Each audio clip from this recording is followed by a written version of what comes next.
You don't have to believe what you've been told to believe. So often in social media, there are these arguments that happen between pretty militant atheists and fundamentalist Christians. It often becomes abrasive, and it's almost always treated as if it's a binary, that there is no in between. There can absolutely be an in between. If you are a person who considers and identifies as an atheist because you have been through so much trauma and so many lies and so much pain that you walked away, I don't blame you for a second. And I'm not here to convince you of anything. And I'm not here to say, well, not every religion, not every church. That doesn't help. My dad used to always say, who was a retired Methodist clergy, tell me the God you don't believe in, and I'll bet I don't believe in that God either.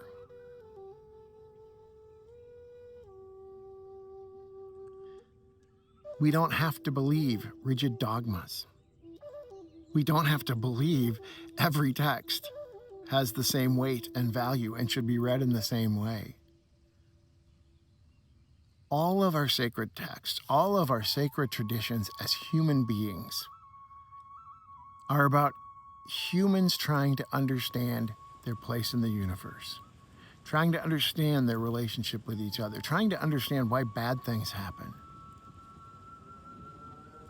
trying to make sense of a world that often doesn't make sense. And many of those texts and stories are limited to the knowledge of the time, because absolutely not. The Bible was not written by God, and neither was any other sacred text or sacred story. They come from traditions. And very often they were never meant to be taken literally. And far too often, fundamentalism and the church have used the lie of hell to scare people into compliance, to scare people into doing what they want them to do.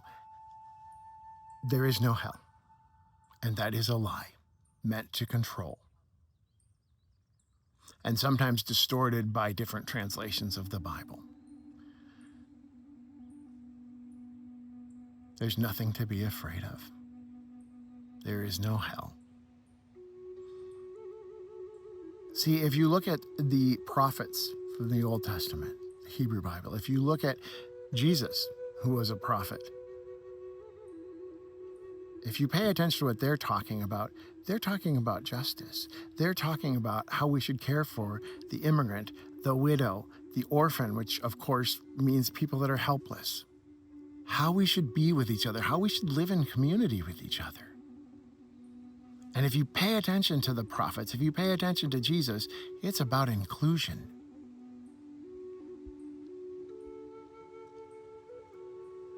The church created this thing called Christianity that is not really what Jesus taught or preached. When you see Pete Hegseth glorifying war and death and using the Bible as an excuse, it just couldn't be more wrong. And if bad things have happened to you, it is not your fault. And it is not God's will. It's not punishment, it's just life. Life happens. Everything happens, not for a reason. It just does. So, being told,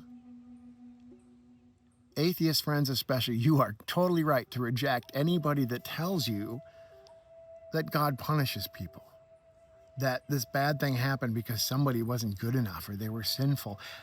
I would walk away from that too.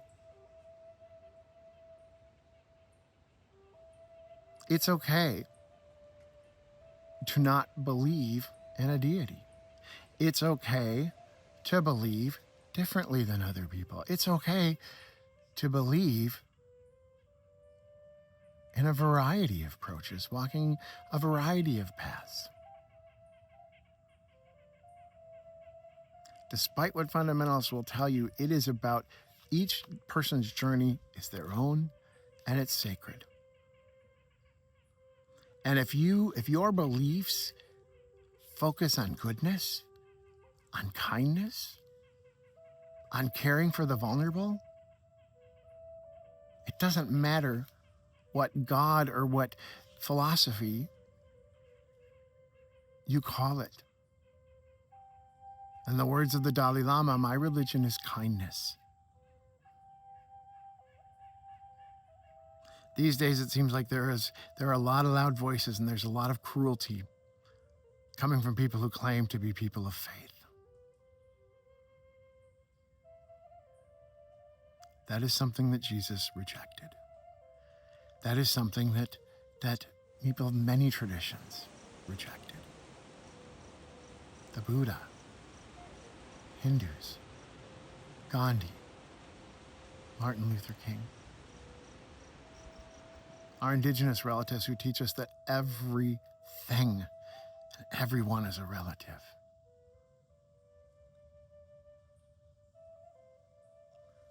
That is my religion.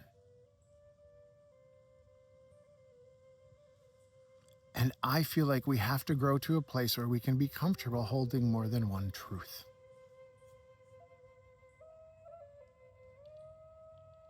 And to hold that there is scientific truth, and there is moral truth, and there is the truth that we find in beauty, and the truth that we find in people trying to make sense of their relationship to the world and each other.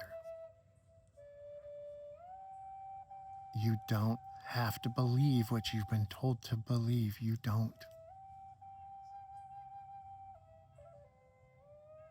And I believe in beauty. I believe that beauty is what saves us.